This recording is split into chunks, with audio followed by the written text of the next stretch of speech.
think it was Wynton Marsalis who made some comment about how you spend all this time learning your scales and your modes, and you learn music theory, and you reach this very high level, and then you just forget all that shit and play, right? And it's true. You know, you spend all this time. I don't know if you realize, I play guitar, I play piano. I grew up. My dad was a musician, and yes, you learn all this music theory, and then at some point you just forget all that shit and play. And I think that it's true even in strength and conditioning. I think that it's true in every field. But you learn all this science. You go to school and get your master's in exercise phys, and you get your CSCS, and you do all these things, and then you get into the real world. You actually start coaching athletes, and well, you just forget all that shit and just play. You forget all the stuff you learned in school.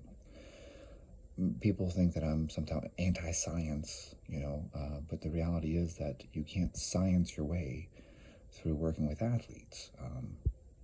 It's like I had this argument once with someone who's very, very well known, and they insisted to me that Usain Bolt would be faster if he did IIFYM. And I said, you don't know that.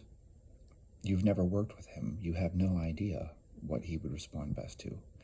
For all you know, he could respond best to a ketogenic diet. He could be some weird outlier, because he is a weird outlier. Outliers, think about it. The man's fastest man in the entire world. Would it surprise you if he's an outlier? Duh. And I said, you don't know that. He might do better on a low protein diet. He might do better on a high protein diet. You don't know until you work with him. So even though you can sit here and say, oh, well, the studies show blah, blah, blah, blah, blah.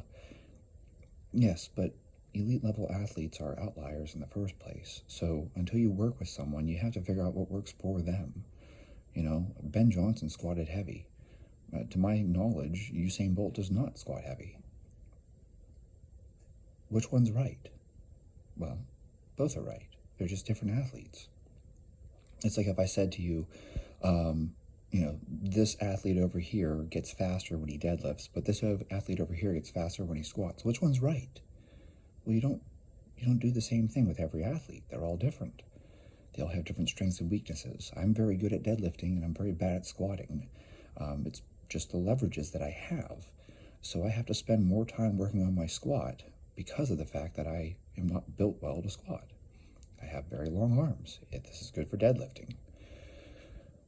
My message to the world is really quite simple, because we live in echo chambers. Everyone posts the same things over and over and over again. Make sure you get enough sleep, and we need more posts telling people to sleep 8 hours, because people apparently don't know that. And make sure you eat enough protein, because we need more posts telling people to eat enough protein, because apparently people don't know that. Do sets of 8 to 12. Do this, do that. Follow the rules, right? You know the rules. So how's that working for you? Maybe you need to find what works for you, okay?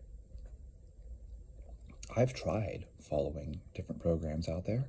Some of them worked quite well, some of them didn't. I respond best to sets of 3. And it sucks, because I actually hate doing sets of 3. I would much rather do, sets of 10 with a lightweight, or do singles. Sets of 3, sets of 5, those are hard. Those aren't fun. But yet, I make my best progress doing those. So I do those. Back to music, and I'm going to make an analogy here. In a world full of pop, where we have 3-minute songs that just have, verse, chorus, bridge, and then, usually another chorus, right? Follow the formula.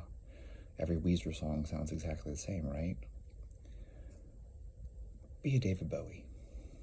Be a Freddie Mercury, write Bohemian Rhapsody. Be Paul McCartney, A Day in the Life. What the hell? You didn't follow the rules. And yet, and I don't care. If you don't like the Beatles, I don't care if you don't like the Beatles or not. A Day in the Life is an amazing song because it doesn't follow the rules. If you don't like Queen, I don't care. Bohemian Rhapsody doesn't follow the rules. Who would ever write a song longer than 3 minutes? You're not going to get radio play. And yet, it ends up being this incredible song that everyone knows. Stairway to Heaven. I know it's overplayed, but let's be honest with ourselves here. Stairway to Heaven doesn't fit the rules either. It's not the same crappy 3 chords over and over and over again. It doesn't follow the pattern. It's not verse, chorus, okay? And yet it's iconic. In a world full of copycats and echo chambers, be a David Bowie, be a Freddie Mercury, be a Paul McCartney, be a Bob Dylan. You ever hear Tangled Up in Blue? He doesn't repeat choruses.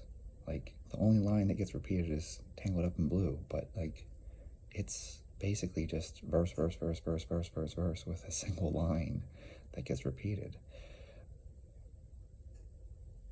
Learn the rules, like music theory, and then forget all that shit and just play.